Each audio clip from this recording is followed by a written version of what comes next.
Good day, everyone. I am Cherry Galgo, and I am one of the members of Group 5. Our topic is about the internal audit, and I will be discussing the nature and role of the internal assessment in formulating strategies, and to discuss why organizational culture is so important in formulating strategies. But before that, let me discuss what is internal audit.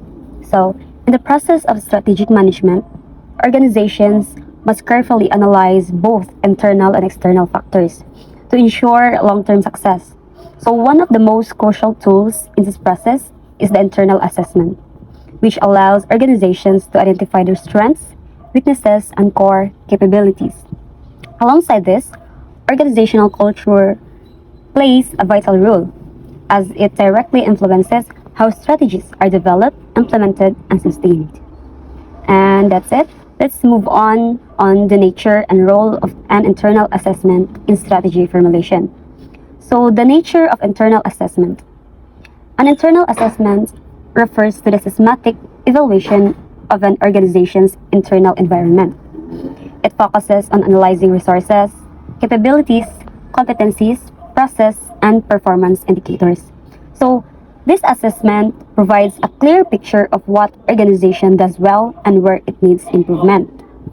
So, makatabang ni si Ja para mahibaw-an or masabtan sa company unsa injuhang strength o weaknesses para makagama mo og better strategies. Like itahay, strong man inyuhang product quality, pero kailangan si Ja i-improve sa online marketing and delivery system. Siya. And the nature of internal assessment has key components. It includes the human resources, financial resources, operational process, management and leadership, and innovation and knowledge. So when we say human resources, it includes skills, expertise, and working force capacity. So, kaning human resources, manig mga, this refers to the people in the organization. It looks at their skills, knowledge, experience, and how many workers are available to do the job. And when we say financial resources, it's the financial health, investment capacity, and the probability.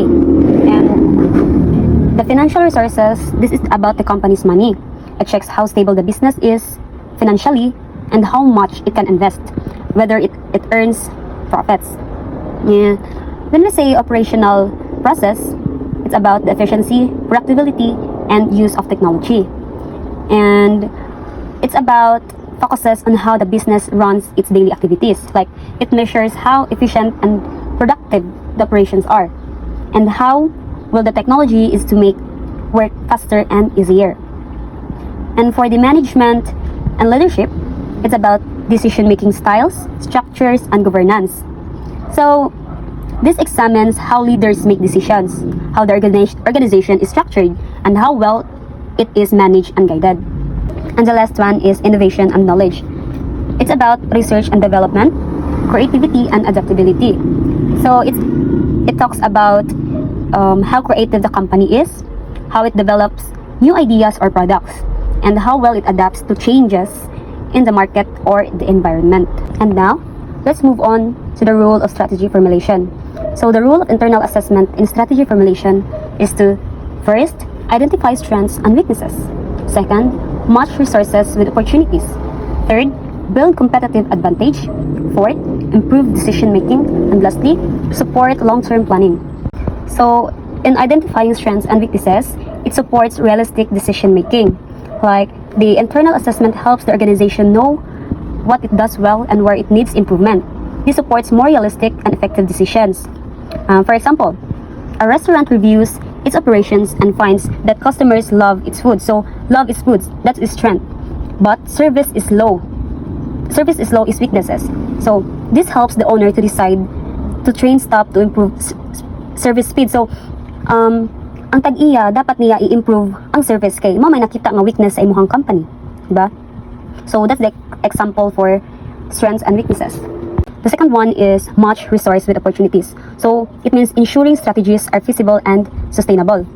It ensures that the company uses its available resources wisely and chooses opportunities that it actually handle and sustain. For example, a small bakery wants to expand, After assessing its finances and staff, it realizes that can afford to open one more branch but not two. This ensures that growth plan is realistic and sustainable. So kailangan i-open ninyo ang opportunities pero mumatch siya sa imuhang kanang ma-afford ra. But it's okay ra og usara at least masustain ang kanang opportunity.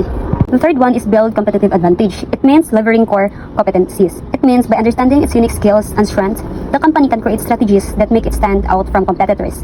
For example, a clothing brand discovers that its unique handmade designs are highly popular. So it focuses more on custom product to stand out from mass-produced competitors. So murag mag-focus jud siya kung asa mo stand out ang imuhang kuan nga mulabaw pa sa imuhang competitors. Diba? Kay unique man ang imuhang kuan designs kay handmade. So mag-focus to sa ana nga custom product para mas mo stand out pag siya sa competitors.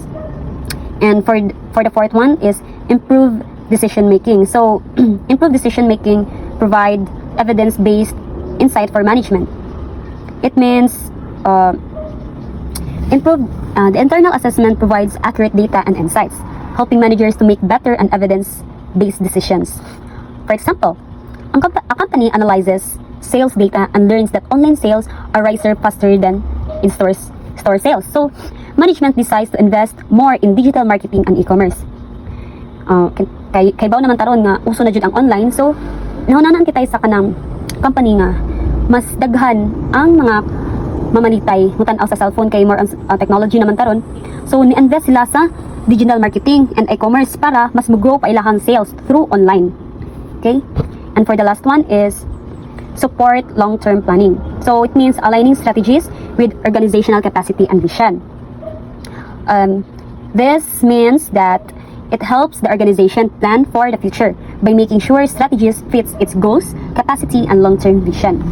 For example, a construction firm conducts an internal assessment and realizes its workforce and equipment can handle larger projects in 5 years. So it creates a long-term plan to bid on big infrastructure contract. Kanang makuan jud nga pang long-term ang imuhang plano. Gets? So that is for the rules of the internal assessment in strategy formulation. So in essence, internal assessments act as the foundation for crafting strategies that are practical, competitive, and aligned with organizational realities. And now let's move on to the next topic, which is why organizational culture is so important in formulating strategies. Nganong importante man siya. But before that, let me explain what is organizational culture. So when we say organizational culture, it refers to the shared values, beliefs, norms, and behaviors that shape how employees interact and work within an organization. It is often described as the personality of the company. So, nganong importante man ang organizational culture? So first, guides behavior and decision making. Second, aligns people with strategy. Third, enhances adaptability. Fourth, drives employee commitment and performance. Lastly, sustains competitive advantage. Okay, when we say guides behavior and decision making, it means culture influences how employees respond to challenges, opportunities, and change. So, a supportive culture promotes proactive and innovative behavior.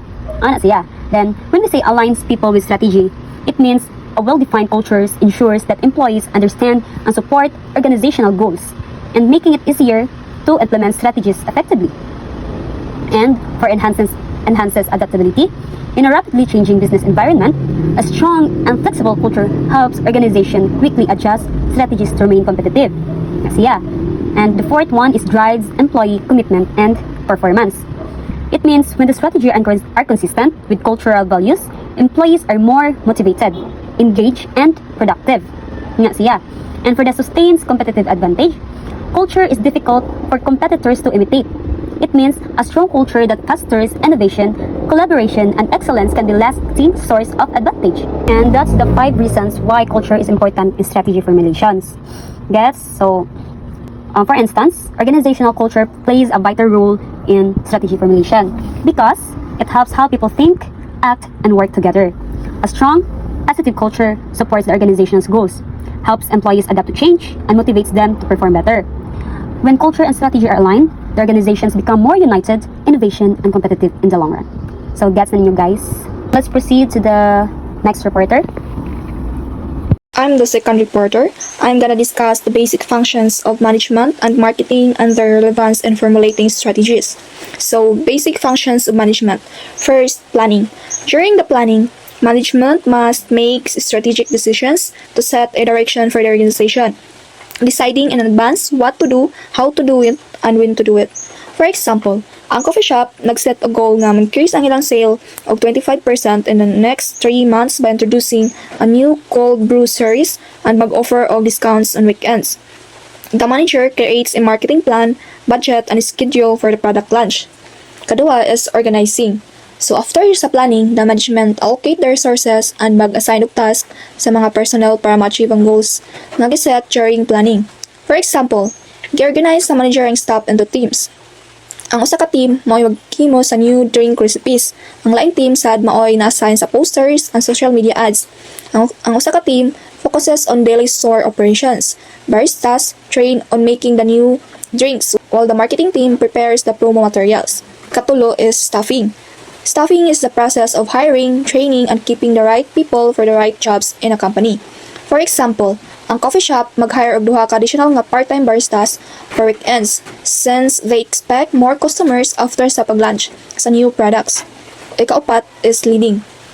The manager motivates the staff by explaining how the sales increase will benefit everyone, such as possible bonuses if the goal is met and gives regular feedback. So, leading ensures everyone understand their role in achieving strategic objectives.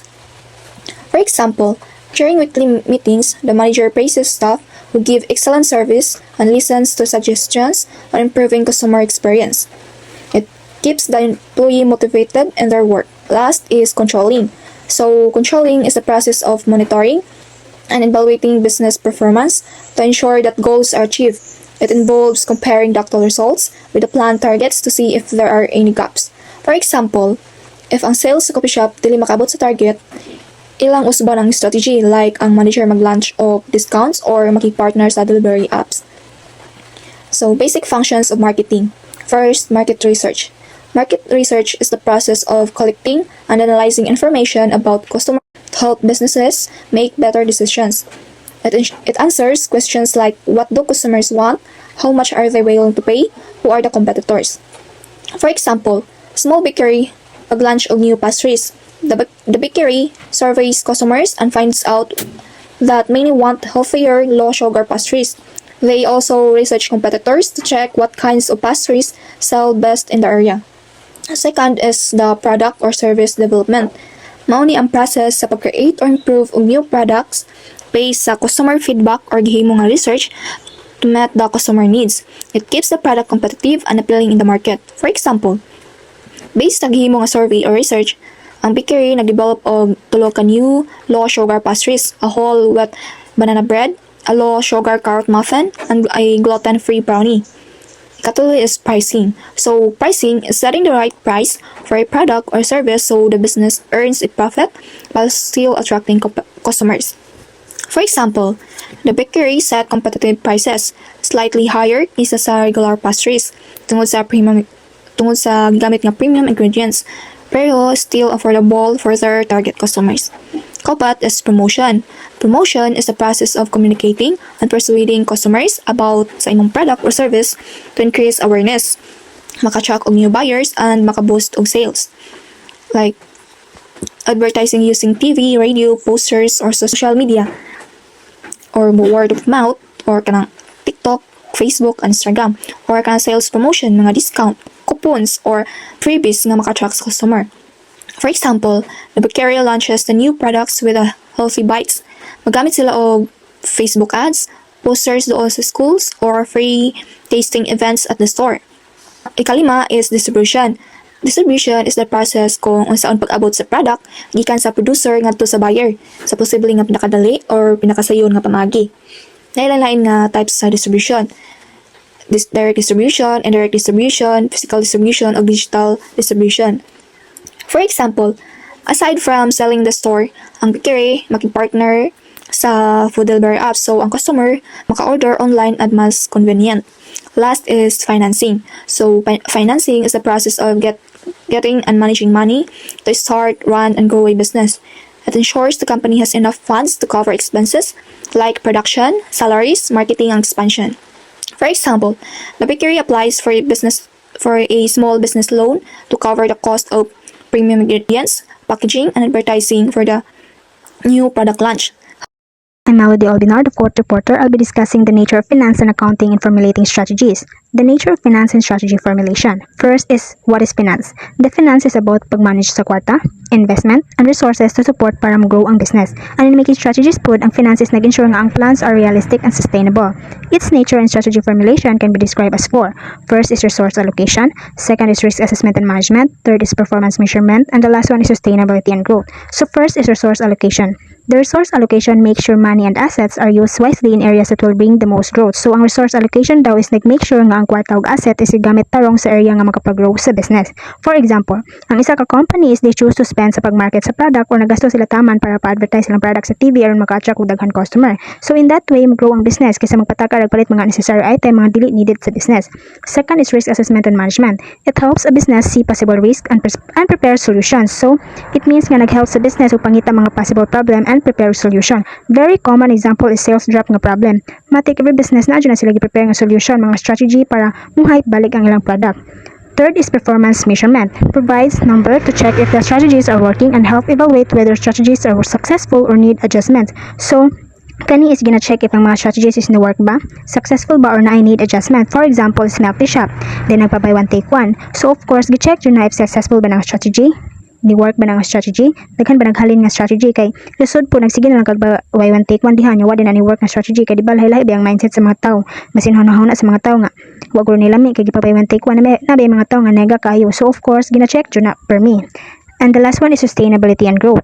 It supports long-term plans by making sure cash flow and profits are steady. So it means nga every business is na dyan yung mga plano baya. So ang taga-finance ana is ginasupport na nila basta ma-maintain ra or steady ra ang cash flow o profit. For example, ana is bakery. So ang owner nagplan nga i-save niya ang profit para ipalit og bag-o nga mga baking equipment para makabig og daghan, tapos magkapaligya pud og daghan kaysa mag-open sila new bakery shop.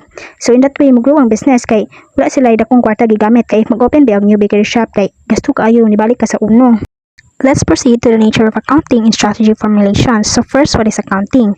The accounting means monitoring record and report sa mga financial activities sa company or business. It also provide information to guide decision and make sure nga mga strategies are legal and efficient. Its nature in formulating strategies includes four also. First is information provision. Second is cost analysis and control. Third is compliance and accountability. And the last one is decision support. So first is information provision.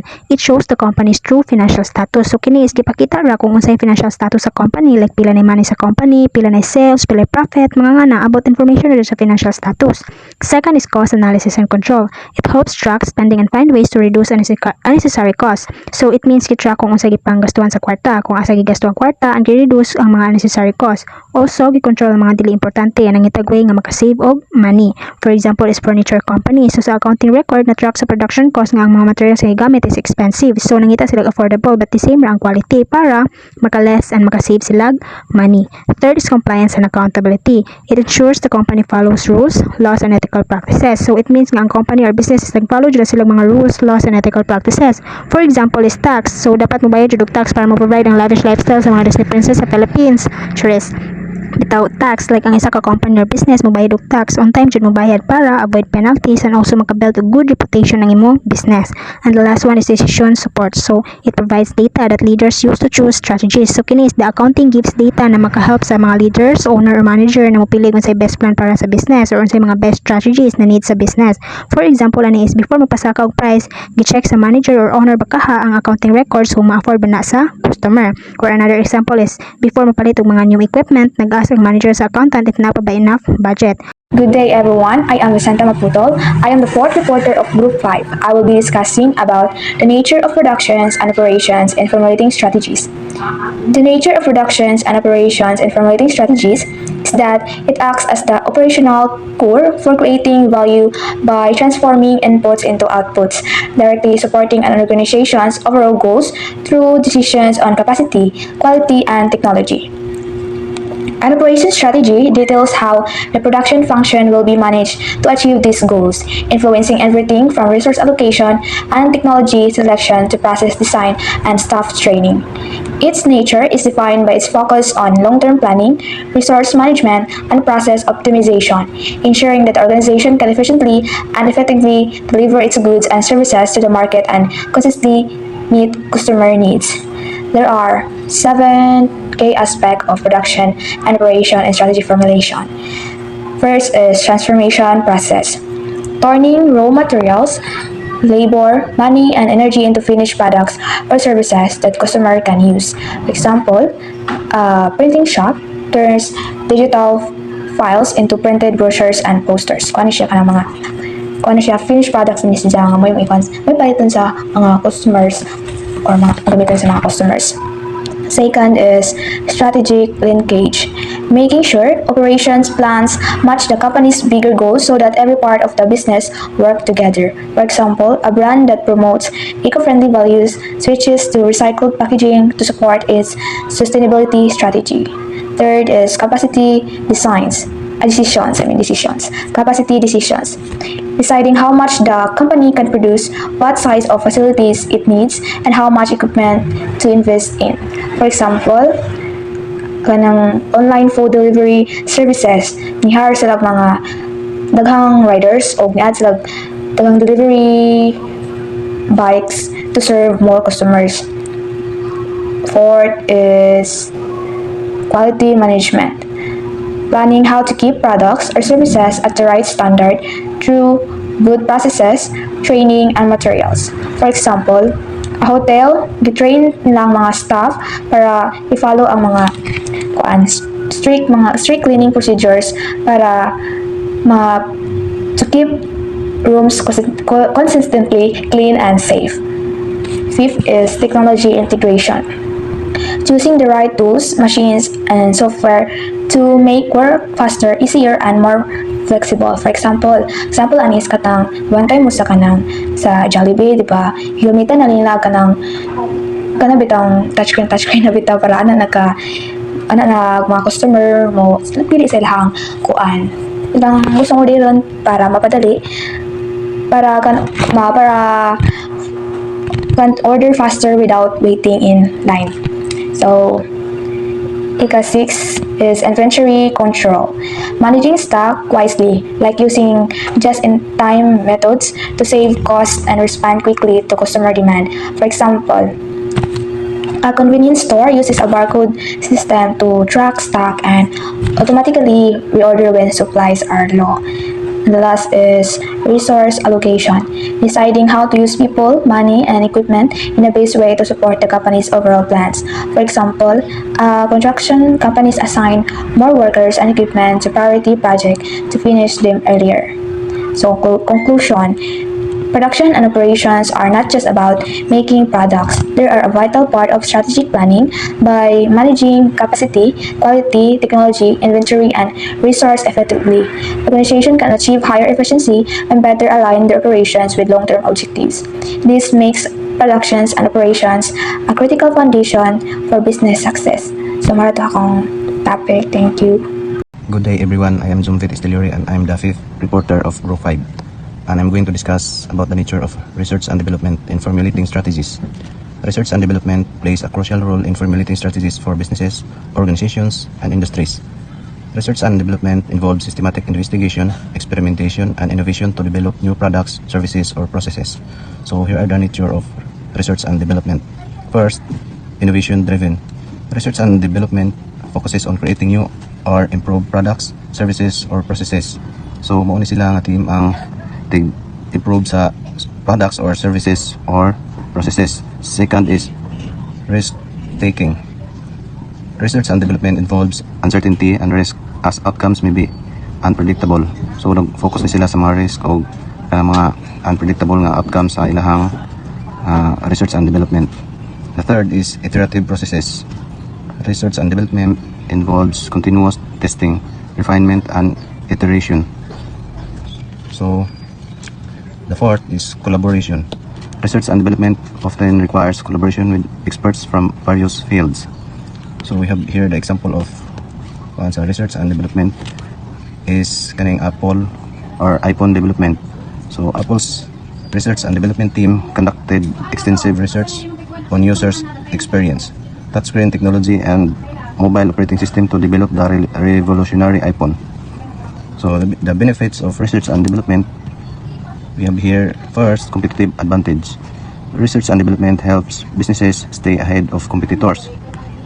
So without research and development, mabihind yun ang imuhang negosyo, imuhang product kay mga. So the second is innovation. Research and development leads to new products, services, or processes.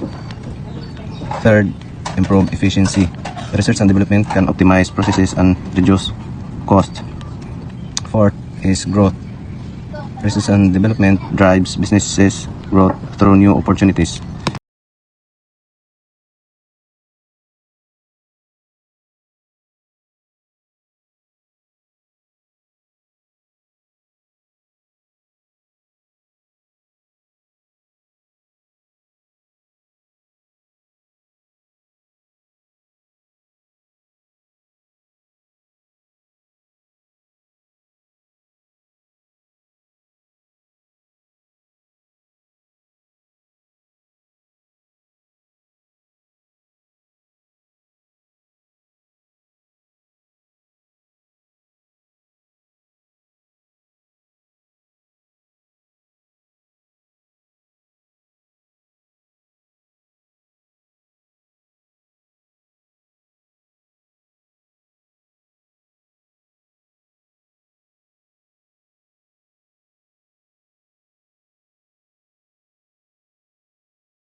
Good day everyone, I am Zumvit Esteliore and I am the fifth reporter of Grow 5, and I'm going to discuss about the nature of research and development in formulating strategies. Research and development plays a crucial role in formulating strategies for businesses, organizations, and industries. Research and development involves systematic investigation, experimentation, and innovation to develop new products, services, or processes. So here are the nature of research and development. First, innovation driven. Research and development focuses on creating new or improved products, services, or processes. So mo ni sila nga team ang improve sa products or services or processes. Second is risk taking. Research and development involves uncertainty and risk as outcomes may be unpredictable. So nag-focus ni sila sa mga risk o kanang mga unpredictable nga outcomes sa ilahang research and development. The third is iterative processes. Research and development involves continuous testing, refinement, and iteration. So the fourth is collaboration. Research and development often requires collaboration with experts from various fields. So we have here the example of research and development is kaning Apple or iPhone development. So Apple's research and development team conducted extensive research on users' experience, touchscreen technology, and mobile operating system to develop the revolutionary iPhone. So the benefits of research and development, we have here First, competitive advantage. Research and development helps businesses stay ahead of competitors. So without research and development, mabihind yun ang imuhang negosyo, imuhang product kay mga. So the second is innovation. Research and development leads to new products, services, or processes. Third, improve efficiency. Research and development can optimize processes and reduce cost. Fourth is growth. Research and development drives businesses growth through new opportunities,